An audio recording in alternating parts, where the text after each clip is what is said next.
Masih membahas hadis yang pertama ya. Hadis yang pertama ini sebenarnya sudah diriwayatkan juga oleh Imam Muslim di bab tentang masalah ikhlas di dalam beramal. Tapi diulangi lagi di bab muraqabah. Halaman berapa itu kitabnya? Hah? Bab muraqabah berapa? 72. Buka halaman 72. Nah, pada pertemuan yang lalu kita terangkan bahwa seorang laki-laki, yakni Sayyidina Umar radhiyallahu taala anhu meriwayatkan hadis ini. Kata Umar bin Khattab, kami sedang duduk bersama Rasulullah sallallahu alaihi wasallam. Lalu tiba-tiba datanglah seorang laki-laki yang pakaiannya putih, kemudian rambutnya hitam, yakni bersih. Kemudian tidak ada terlihat dari raut wajah dan badannya itu dari sebab musafir. Ini orangnya bersih. Kalau orang musafir kan biasanya pakaiannya kumal, badan berbau. Tapi ini tidak ada bekas orang musafir. Dan kata Sayyidina Umar, yang anehnya kalau dia bukan orang yang musafir, berarti kan penduduk Madinah ini. Namun di antara kami tidak ada yang kenal dengan orang ini. Tiba-tiba orang itu datang langsung duduk di hadapan Rasulullah SAW. Dia sentuhkan lututnya, yakni lutut kanan dan kirinya dengan lututnya Rasulullah SAW, berhadapan langsung. Seakan-akan orang ini teman akrab dengan Rasulullah SAW. Lalu dia menaruhkan kedua tangannya di pahanya Rasulullah SAW dan dia bertanya, ya Rasulullah, akhbirni anil Islam. Beritahukan kepadaku ya Rasulullah, apa itu agama Islam. Maka Nabi kita Muhammad SAW menjawab, Islam itu adalah engkau mengucapkan dua kalimat syahadatain, asyhadu an la ilaha illallah wa asyhadu anna Muhammadar Rasulullah, dan engkau mendirikan salat, dan engkau membayar zakat, dan juga engkau menunaikan puasa bulan Ramadan dan berhaji ke Baitullah dikala engkau mampu. Setelah mendengar jawaban Nabi Muhammad SAW, orang ini mengatakan, "Shadaqta, benar ya Rasulullah." Seakan-akan kata Sayyidina Umar, jadi kata Sayyidina Umar, kami jadi aneh. Orang ini yang bertanya, lalu orang ini juga yang membenarkan ucapan Rasul. Seakan-akan orangnya apa ya? Bertanya ingin mengetes. Nah, kita sebutkan pada pertemuan yang lalu, orang yang bertanya itu ada beberapa tujuan. Nah, yang pertama, orang bertanya karena tidak tahu. Pertanyaan yang seperti itu niatnya, maka orang ini dapat pahala. Sesuai dengan pepatah kita, malu bertanya, sesat di jalan. Tidak tahu hukum bertanya, jangan sok tahu. Jangan sok tahu. Kalau tidak tahu bertanya. Tanyanya kemana? Yang ahli. Jangan bertanya yang tidak ahli. Nanti kalau permasalahan Anda lalu bertanya kepada orang yang tidak ahli, maka saat itu orang yang ditanya ini akan memberikan solusi yang salah. Berapa banyak orang curhat kepada orang yang tidak mengerti permasalahan, maka orang yang memberikan solusi ini memberikan solusi yang salah. Kacaulah orang tersebut. Orang yang bertanya tadi tambah kacau. Nah, jadi bertanya kepada orang yang ahli. Fas'alu ahla dzikri in kuntum la ta'lamun. Maka bertanyalah kepada orang yang ahli jikalau kalian tidak mengerti tentang masalah yang kalian hadapi. Yang kedua, ada orang yang bertanya karena ingin berbagi ilmu. Ingin berbagi ilmu. Ini mungkin sering ditanyakan sama orang juga. Dalam suatu pengajian, audiens, para penonton atau para pendengar itu bertanya kepada Guru, saya ingin bertanya, apa hukumnya ini? Padahal yang bertanya tahu saja, tapi dia bertanya itu adalah bukan untuk dirinya, melainkan berbagi ilmu kepada orang yang tidak tahu hukumnya itu. Nah, kita pribadi sering ditanya seperti itu. Jadi bukan untuk dia pertanyaan, tetapi untuk orang lain. Berbagi ilmu. Niat yang seperti itu ketika bertanya, ini juga mendapatkan pahala. Masih baik niatnya. Nah, inilah yang ditanyakan oleh laki-laki ini kepada Rasulullah, yang nanti notabene-nya laki-laki ini adalah malaikat Jibril alaihi salatu wassalam. Dia bertanya tapi ingin berbagi ilmu. Yang ketiga, ada orang bertanya niatnya itu untuk ngetes.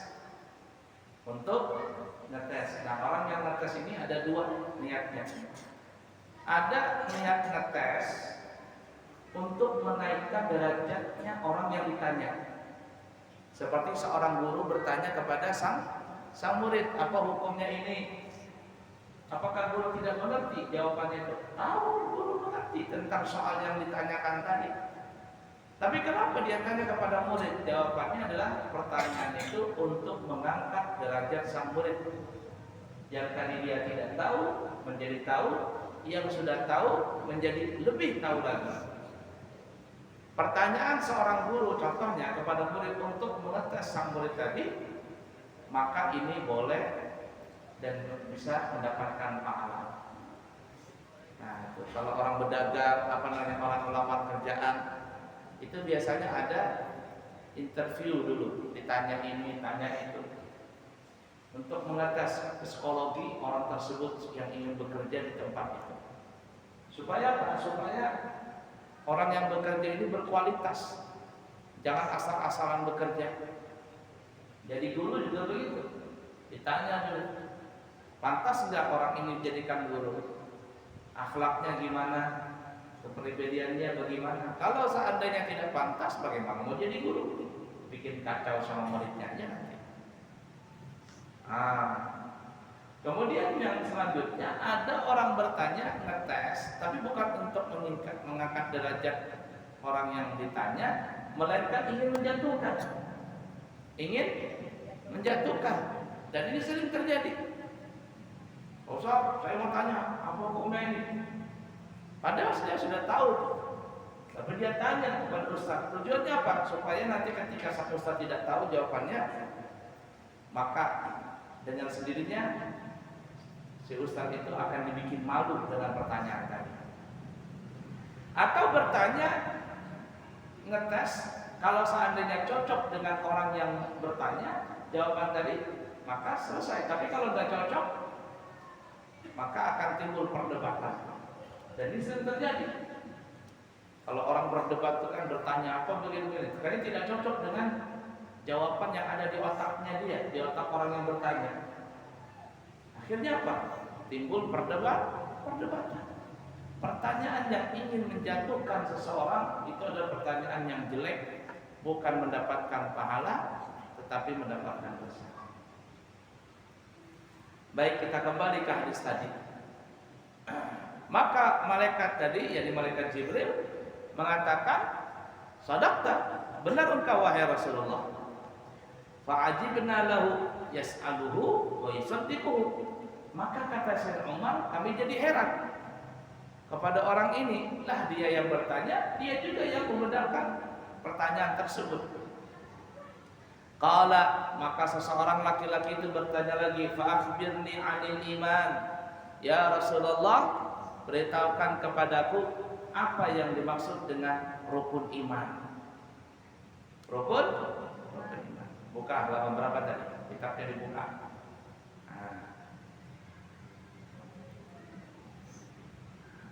Fa'akhbirni 'anil iman, beritahukan aku wahai Rasulullah apa itu rukun iman. Qala, maka Nabi kita Muhammad sallallahu alaihi wasallam menjawab, an tu'mina billah wa malaikatihi wa kutubihi wa rusulihi wal yaumil akhir wa tu'mina bil qadari khairihi wa syarrihi.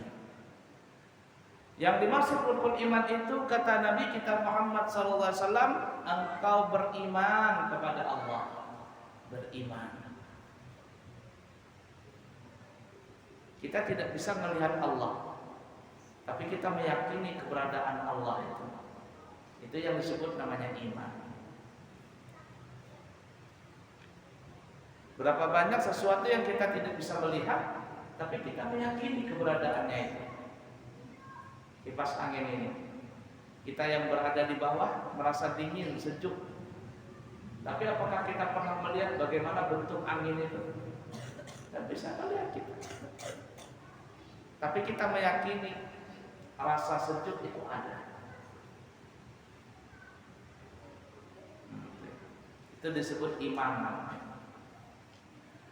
Beriman kepada Allah wa malaikatihi, yang kedua beriman kepada malaikat-malaikat Allah. Malaikat Allah itu jumlahnya banyak sekali, saking banyaknya banyak sekali. Enggak ada yang tahu pasti berapa jumlah bilangan malaikat itu. Yang tahu cuma Allah Subhanahu wa taala. Hakikatnya cuma Allah yang tahu. Banyak sekali. Wa kutubihi, wa fi riwayah wa rusulihi. Urutan ketiga adalah di sini kitabnya Allah. Dalam riwayat yang lain, pendapat yang lain adalah wa rusulihi, rasul-rasulnya Allah. Nabi itu berjumlah 124.000. Jumlah nabi itu 124.000, sama seperti jumlahnya para sahabat Nabi. 124.000 itu menurut pendapat ulama, tapi sebagian ulama mengatakan sebenarnya jumlah para nabi dan rasul itu tidak ada yang lebih tahu berapa jumlahnya kecuali Allah saja. Wa minhum man qasasna 'alaika wa minhum man lam naqus 'alaik. Sebagian nabi dan rasul itu, wahai Rasulullah, kami ceritakan kepadamu. Tapi sebagian nabi dan rasul ada yang kami tidak ceritakan. Oleh karena itu sebagian ulama mengatakan yang mengetahui jumlah nabi dan rasul itu cuma Allah Subhanahu wa taala. Namun para ulama sebagian mengatakan jumlah nabi dan rasul itu berjumlah 124.000, sesuai dengan jumlah para sahabat Nabi. Disaring lagi rasul. Jadi kalau nabi adalah seorang laki-laki yang diberikan wahyu, tapi tidak diperintahkan untuk menyampaikan wahyu tersebut. Ya, tidak diperintahkan untuk menyampaikan wahyu tersebut. Dan bahkan ada nabi yang tidak punya pengikut, ada. Nabi yang tidak ada pengikutnya ada. Salah satu nabi yang tidak ada pengikutnya adalah Sam'un al-Ghazi. Sam'un al-Ghazi. Itu bahasa Arabnya gitu, disebut al-Ghazi, yakni Gaza, karena dia lahir di Palestina, Gaza, Palestina. Orang Eropa menyebutnya Samson. Samson. Sam'un al-Ghazi. Dia datang nanti di akhirat masuk surga, tidak dengan siapapun juga, datang sendirian saja, bawa pedang, bawa apa, masuk ke dalam surga. Nabi kita melihat itu tertawa, Nabi Muhammad SAW melihat Sam'un al-Ghazi masuk surga, agak tertawa. Ini Nabi gak ada punya umat ya.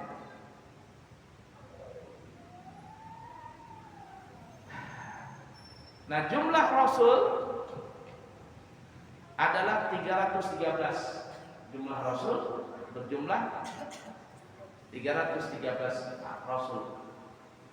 Dan yang wajib kita imani adalah 25 Rasul. Itu yang wajib kita amini. Adam, Idris, Nuh, Saleh, Ibrahim, Lut, Ismail, Ishak, Yakub, Yusuf, Ayub, sampai Nabi kita Muhammad sallallahu alaihi wasallam. Itu wajib kita imani. Dan di Pondok Nurul Anwar Abu Rawang itu dipelajari Qasasul Anbiya, kisah para nabi. 25 nabi itu diajarkan kepada murid untuk menambah keimanan tauhid, keimanan kepada Allah dan beriman kepada nabi-nabinya Allah. 25 nabi yang wajib kita imani. 25 nabi ini disaring lagi menjadi 5 orang, disebut namanya ulul azmi. Ulul azmi disebut ulul azmi karena mereka terlalu banyak mendapatkan cobaan. Cobaan terlalu banyak. Ada yang dicoba dengan caci makian, fitnahan, ada yang dicoba dengan istrinya, ada yang dicoba dengan anaknya, ada yang dicoba dengan pamannya, macam-macam. Ulul azmi ada 5. Adam, Nuh, Musa, Ibrahim dengan Nabi Muhammad. Sebagian riwayat mengatakan Nuh tidak termasuk. Yang 5 orang itu adalah Nabi Adam, Nabi Musa, Nabi Ibrahim, Nabi Musa, Nabi Isa, Nabi Muhammad alaihi salatu wassalam. Nah, sebagian mengatakan Nabi Nuh termasuk ulul azmi. Karena Nabi Nuh itu berdakwah 950 tahun, 9 abad setengah berdakwah. Pengikutnya cuma 80 orang. 40 orang laki-laki, 40 orang perempuan. Susahnya 9 abad berdakwah, 80 orang aja umatnya. Nah, jadi kalah. Berat cobaan beliau. Adapun orang zaman sekarang gampang mau berdakwah. Kalau mau cuma terkenal, main di YouTube. Makanya ada ustaz YouTube. Terkenal dia di YouTube. Jadi kalau ingin terkenal, ustaz gampang saja. Main di YouTube, sering-sering upload video, sering-sering apa itu.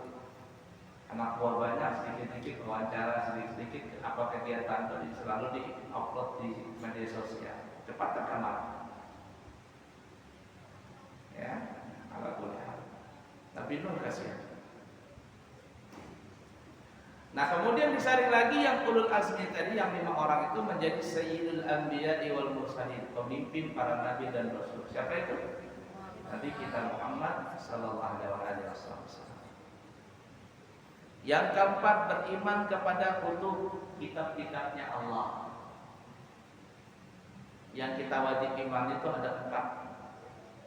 Pertama adalah kitab Taurat. Kita tahu Nabi Musa bahasanya adalah bahasa Ibrani, ya, bahasa Ibrani. Yang kedua kitab Zabur. Kitab Zabur ini bahasanya bahasa Kipti, Mesir kuno. Diturunkan kepada Nabi Daud, ayahnya Nabi Sulaiman alaihissalam. Yang ketiga bahasa kitabnya kitab Injil, bahasanya bahasa Suryani. Dan yang keempat adalah Al-Quran, diturunkan kepada Nabi kita Muhammad sallallahu alaihi wasallam. Bahasanya adalah bahasa Arab Hijaz. Bahasa Arab Hijaz. Hijaz itu adalah daerah Makkah, Madinah, Jeddah dan sekitarnya. Arab Hijaz. Dan masih ada lagi suhuf, lembaran-lembaran. Suhufi Ibrahim wa Musa. Jadi Nabi Ibrahim punya juga kitab namanya suhuf, lembaran-lembaran. Bukan sekitar tebal, cuma hanya beberapa lembar begitu. Banyak. Cuman yang wajib kita imani cuma 4 tadi. Kemudian yang kelima, wal yaumil akhir, beriman dengan hari akhir. Kenapa? Karena ada orang yang zaman sekarang itu tidak beriman dengan hari akhir, tidak percaya dengan hari akhirat. Mereka berprinsip kalau sudah mati ya mati sudah, tidak ada lagi hari kebangkitan, tidak ada lagi hari kiamat, itu tidak ada. Tidak ada surga, tidak ada neraka. Ada yang seperti itu memahami. Ini orang-orang yang komunis, orang-orang ateis, Mereka tidak beriman, tidak mempercayai ada hari akhirat. Dan jadi kalau ingin mencari kesenangan ya di dunia ini. Tidak ada kalau setelah mati itu ada kehidupan lagi. Mereka meyakini seperti itu. Nah, jadi ada orang yang tidak beriman dengan hari akhirat. Yang keenam, wa tu'mina bil qadri khairihi wa syarrihi, beriman kepada qada dan qadar. Qada dan qadar. Kita sudah bahas kemarin ya, qada dan qadar kemarin. Qala sadaqta, maka orang ini yakni malaikat Jibril berkata, benar engkau wahai Rasulullah. Heran lagi Sayyidina Umar. Lalu yang ketiga, fa akhbirni 'anil ihsan ya Rasulullah. Beritahukanlah kepadaku apa itu ihsan. Ihsan itu apa? Qala an ta'budallaha ka'annaka tarahu fa in lam takun tarahu fa innahu yaraka. Yang disebut ihsan itu adalah engkau beribadah kepada Allah seakan-akan engkau melihatnya. Dan apabila engkau tidak mampu mempunyai makam seperti itu, maka yakini fa innahu yaraka, Allah yang melihatmu selalu. Allah yang selalu melihat. Nah, jadi ihsan ini itu mempercantik di dalam ibadah kita, mempercantik hati kita. Bagaimana kalau kita sholat, berani nggak kita goyang-goyang kalau seandainya kita melihat Allah? Tidak berani. Kalau nggak bisa seperti itu, Allah yakini melihat kita. Tapi kenapa ada orang sholat tetap main-main, ada orang tetap maksiat, ada orang tetap melanggar? Apa sebab? Karena tidak meyakini bahwa Allah melihat dia. Coba kalau yakin dia bahwa Allah selalu melihat dia, maka dia tidak berani melakukan perbuatan yang salah. Semakin tinggi keimanan ihsan ini, kekuatan ihsan ini, maka semakin kuat juga dia punya keimanan tadi kepada Allah, keyakinan dia kepada Allah. Nah, tiga tadi itu: Islam, iman, ihsan. Nah, para guru-guru kita mengatakan pelajaran yang tiga ini itu disimpulkan, dibukukan dalam satu buku atau dalam kitab, dalam tiga buku, dalam tiga mata pelajaran.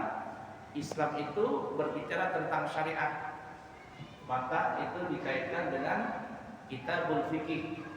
Kitab fikih itu syariat.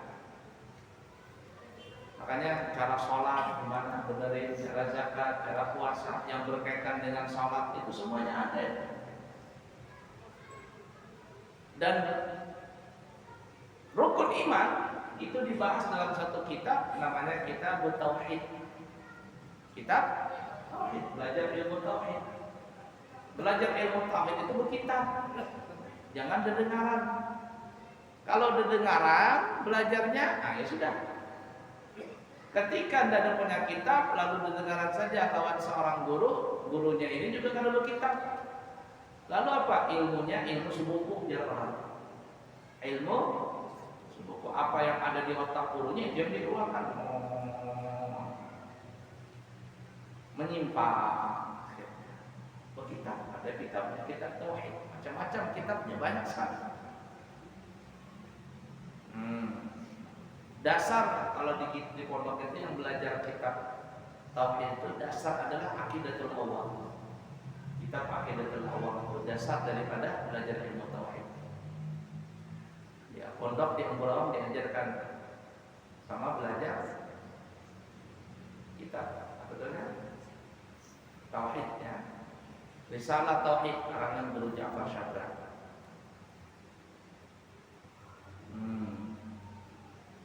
Dan adapun ihsan itu belajar tentang kebersihan hati. Kebersihan hati dibahas dalam satu kitab, namanya kitab tasawuf, pembersihan hati. Jadi kalau orang beribadah tidak mesti mulus begitu, pasti ada cobaannya. Orang nuntut ilmu masih ada cobaannya. Makanya orang belajar itu tidak mungkin mulus begitu. Ada saja cobaan yang datang kepada dia, entah temannya, entah kekurangan uang, entah orang tuanya, entah keluarganya, macam-macam cobaan itu. Harus kuatkan mental. Kalau dia tidak kuat mental, bagaimana nanti kalau dia mau jadi seorang pendakwah?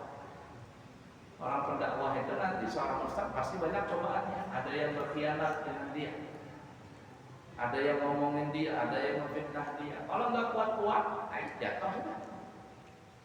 Harus kuat. Nah, menghadapi orang-orang yang seperti itu, ada yang jahat, ada yang pura-pura baik, ada yang ngakal-ngakalin. Sabar nggak menghadapi itu? Kalau tidak sabar, ya benar. Maka harus sabar menghadapi itu semuanya. Dan semua itu bisa didapat di mana? Dalam ilmu tasawuf.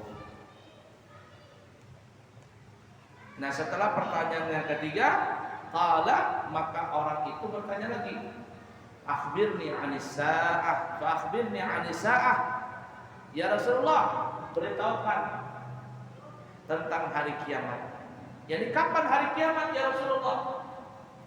Orang zaman sekarang kan ini banyak berceramah tentang hari akhir zaman. Bahkan ada satu ustaz namanya digelar Ustaz akhir zaman.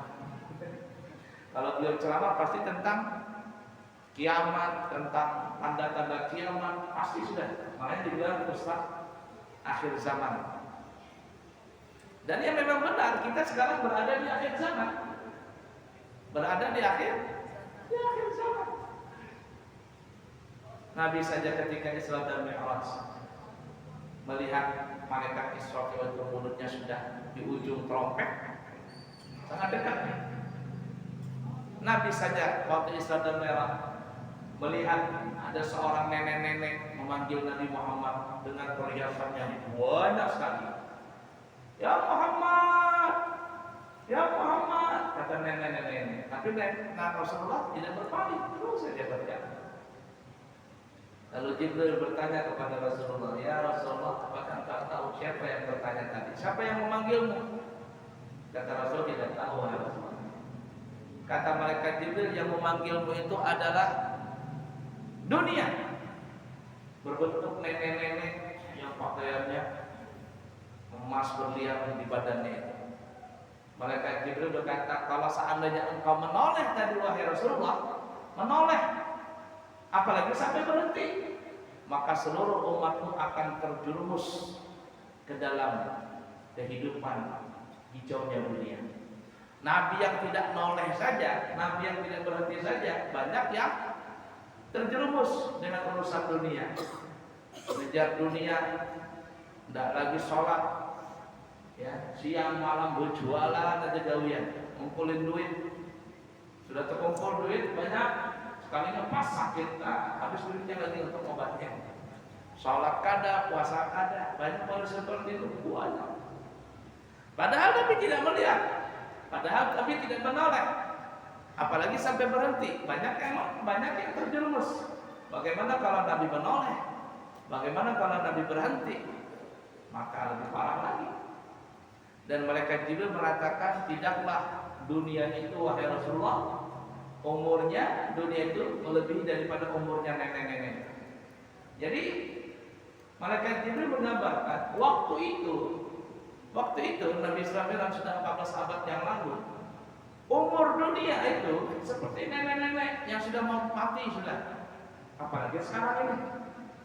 Mungkin nenek itu karena lagi bisa berjalan di tempat film aja lagi sudah. Ya, ini artinya kita memang hidup di akhir zaman. Kapan ya Rasulullah hari kiamat itu? Qala, maka Nabi berkata, mal mas'ulu anha bi'alama minas sa'il. Tidaklah seorang yang ditanya itu lebih mengetahui daripada orang yang menanya. Artinya, kata Rasulullah, aku dan kamu sama-sama nggak tahu kapan itu hari kiamat terjadinya. Nah, dari hadis ini para ulama ada yang mengatakan Rasulullah tidak mengetahui kapan itu hari kiamat. Tapi sebagian ulama meyakini tidak mungkin Rasul tidak mengetahui. Rasul itu pasti tahu kapan terjadinya hari kiamat. Karena tidaklah semua alam ini diciptakan kecuali lantaran ada Nabi kita Muhammad SAW. Semuanya bersumber dari Nur Muhammad. Pasti Nabi Muhammad tahu. Tapi itu tidak boleh dibongkar. Makanya itu menjadi rahasia buat Nabi. Kata Nabi, tidaklah orang yang ditanya lebih mengetahui daripada orang yang menanya. Hakikatnya kita ini sama-sama tidak tahu. Allah saja yang Maha tahu kapan itu hari kiamat. Cuma Nabi kita Muhammad SAW memberikan kisi-kisinya, memberikan gambarannya. Hari kiamat itu terjadi pada hari Jumat. Pada hari Jumat. Selain hari Jumat tidak terjadi kiamat. Nah itu hari kiamat kan. Hari Jumat. Besok Jumat kan ya? Belum lah. Besok usahanya. Nah, kiamat dua macam. Yang pertama apa ya?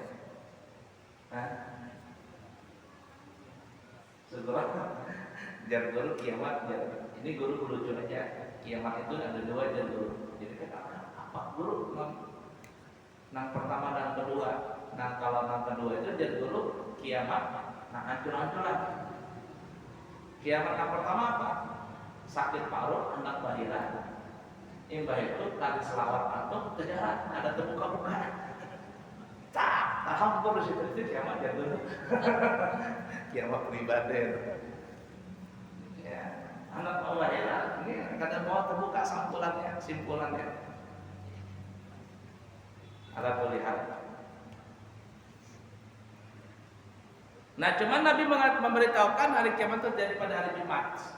Nah, dalam hadis ini Nabi mengatakan, orang itu bertanya lagi, "Fa'akhbirni an amaratiha." Kalau engkau tidak tahu ya Rasulullah, kapan hari kiamat itu terjadi, maka beritahukan kepadaku apa tanda-tandanya.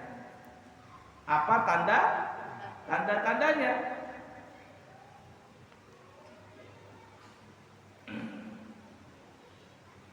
Nah, di sini ada beberapa tanda ya Nabi memberitahukan.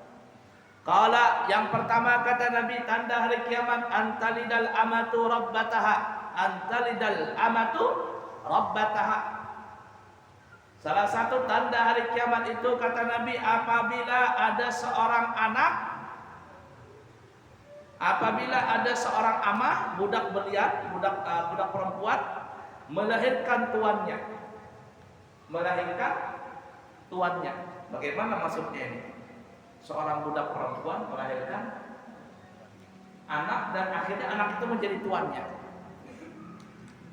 Banyak penafsiran tentang masalah ini, cuma ada guru yang mengatakan yang dimaksud ini adalah di akhir zaman banyak seorang anak yang menjadikan ibunya itu sebagai milik pembantu. Mamanya yang melahirkan, dibesarkan, lalu akhirnya sudah besar mamanya ini dijadikan kayak pembantu. Banyak seperti itu. Oh banyak sekali. Anak yang membunuh mama, baru-baru ini kan ada tuh. Anak yang menuntut harta lawan mamanya, ada. Beberapa tahun terakhir ini masuk TV, macam-macam. Ya, menagih hutang lawan mamanya dan sebagainya. Kasihan mama. Ada seorang laki-laki datang kepada Nabi kita Muhammad SAW. Dia bertanya, ya Rasulullah. Dia curhat di laki-laki ini. Bapakku itu ya Rasul sering minta uang sama aku. Dikit-dikit minta uang, dikit-dikit minta ini, minta itu. Seakan-akan si laki-laki ini bercurhat kepada Rasul supaya Rasul menasihati bapaknya jangan minta-minta sama anaknya. Tapi ternyata salah anggapan nih anak. Langsung Rasul mengatakan, anta wa maluka li abika. Kamu dan apa yang kau miliki dari hartamu adalah milik bapakmu. Artinya kalau kamu punya uang, bapakmu minta uang sama kamu, maka kamu wajib memberikan kepada dia. Karena hartamu dan dirimu itu adalah milik bapakmu. Jadi ngatin anak-anak, nanti kalau sudah punya duit, bapak meminta uang, kasihkan. Jangan pemalas, ya, jangan sampai begitu. Itu bapak, apalagi mama. Nanti kalau mau meminta uang, jangan sampai mau meminta uang, jangan sampai. Maksudnya sebelum minta uang kamu harus paham sudah.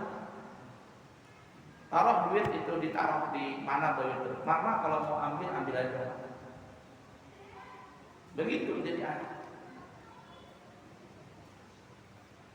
Ya. Tapi di akhir zaman tidak berapa banyak anak yang menjadikan mamanya sebagai budak, sebagai pembantu. Padahal mamanya yang mengandungnya, mamanya yang melahirkannya, mamanya yang mengasuhnya, mamanya yang memandikannya, mamanya yang jadi tukang ojek ngantar ke sana kemari, mamanya yang menyekolahkannya. Mau menikah kurang duit jujuran, mamanya lagi yang nambahinya. Setelah menikah bekerja, anaknya dapat duit, gajinya 5 juta, 7 juta, 10 juta, 15 juta. Siapa yang pegang duitnya? Mamanya atau istrinya? Istrinya. Tapi adakah mama itu merajuk? Marah? Mamanya diam saja. Nah, kita sebagai anak jangan sampai mama itu kecewa. Kirimkan duit tadi. Kita di rumah berapa cukupnya? 10 juta, sudah 5 juta bawa ke mama. Senangkan hati dia. Dan selama seseorang itu menyenangkan hati kedua orang tuanya, terutama ibunya, maka rezekinya seseorang itu tidak pernah akan surut, tidak pernah. Nambah terus. Buktikan saja. Terus sama orang tua, ini enggak. Dimintai mama terus duit. Mama, minta duit. Habis jajan, enggak enaknya. Di pondok maka malas kerjaannya. Jangan sampai seperti itu. Kemudian yang kedua, wa antaral hufatal auratal alata ri'a asy-syai yatatawwaluna fil bunyan. Yang kedua kata Nabi, tanda hari kiamat itu apabila engkau melihat ada orang fakir, miskin. Hufat itu asal katanya enggak pakai sendal. Orang fakir miskin, tidak punya baju yang baik, tidak pakai sepatu. Ya, fakir miskin yang tidak bersepatu, lagi pula telanjang, yang ini tidak punya pakaian yang bagus, dan tidak ada pekerjaannya. Tiba-tiba ya tatawwaluna fil bunyan. Orang itu kaya mendadak dan berlomba-lomba meninggikan bangunan rumahnya. Nah, itu banyak orang kaya mendadak, apalagi di Emirat Arab, Dubai sana. Dulu miskin orang karena bongkaran waduknya minyak larang. Bikin hotel tinggi sedunia. Sama juga waduk di dalam. Dulu orang miskin, tapi ternyata apa? Kaya mendadak. Rumah tidak bisa lagi dibesarin. Tanahnya semakin sempit. Ke samping, kanan, kiri, belakang, depan sudah sempit. Akhirnya apa? Naik ke atas. Bahari di Balikpapan itu perasaan paling tinggi cuma hotel Villa Kutai. Sekarang banyak bangunan yang tinggi. Kita di Balikpapan tingginya. Sampai ke Jakarta lebih parah lagi. Begini. Sampai mulai itu begini. Jalanan sampai 6 tingkat Jakarta itu. Tingkat. Pergi ke Mekah, lihat Grand Zamzam, tambah lagi sampai tengah begini melihat. Tinggi sekali. Ya tatawwaluna fil bunyan. Nah, para ulama itu mengatakan, sedikit kira kita tambahkan ya, maaf kalau terlambat. Sebenarnya tanda hari kiamat itu kata ulama secara garis besar terbagi kepada 3 bahagian tanda hari kiamatnya. Yang pertama, perubahan daripada akhlak manusia. Salah satunya tadi, ibu dijadikan budak. Banyak pemabok di mana-mana, bahkan orang berzina di mana-mana. Bahkan di akhir zaman kata Nabi dalam hadis sampai di habisnya ya. Orang berzina itu di pinggir jalan. Orang yang mau jalan itu berkata, coba kalau berzina itu di pinggir-pinggir, nah kami nggak bisa lewat. Sampai begitu tuh, saking banyak orang berzina di pinggir jalan.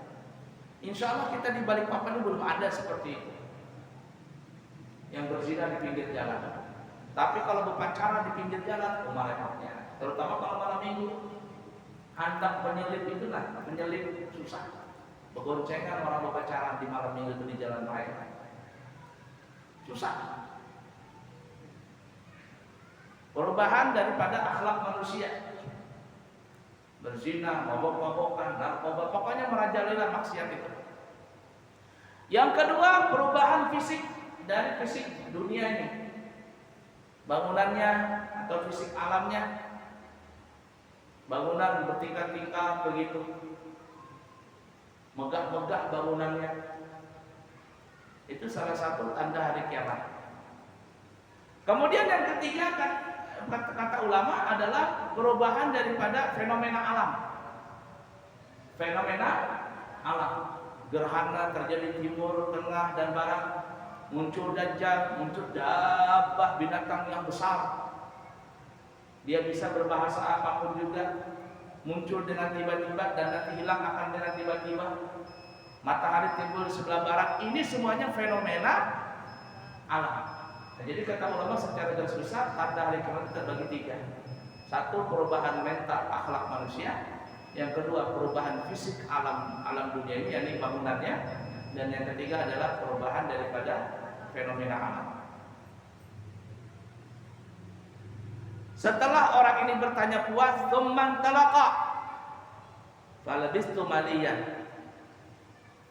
Setelah itu orang itu pun berangkat pergi,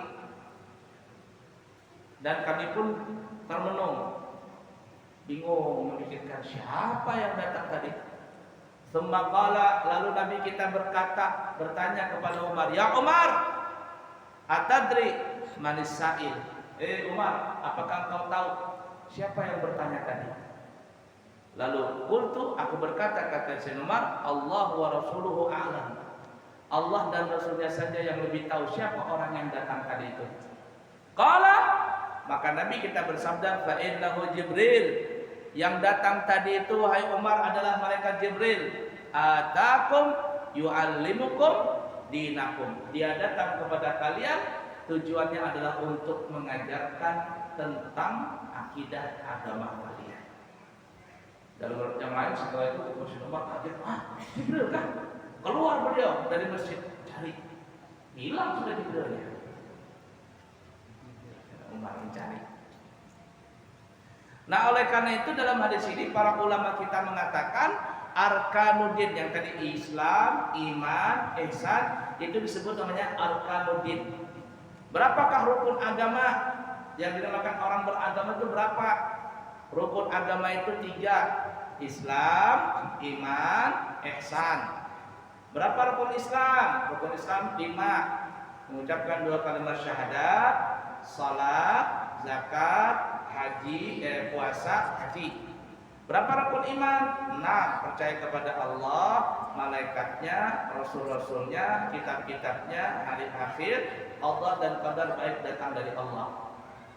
Berapa rukun ihsan? 1 aja. Apa itu? Beribadah seakan-akan melihat Allah. Kalau tidak mampu makam demikian, yakini Allah melihat kita.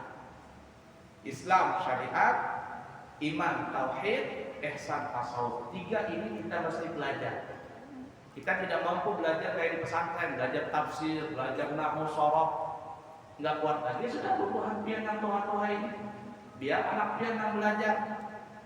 Tapi kita yang hidup di kampung, yang kerjaan kita menafkahi anak istri, cari duit dan sebagainya, jangan tinggalkan anak 3 ini belajar.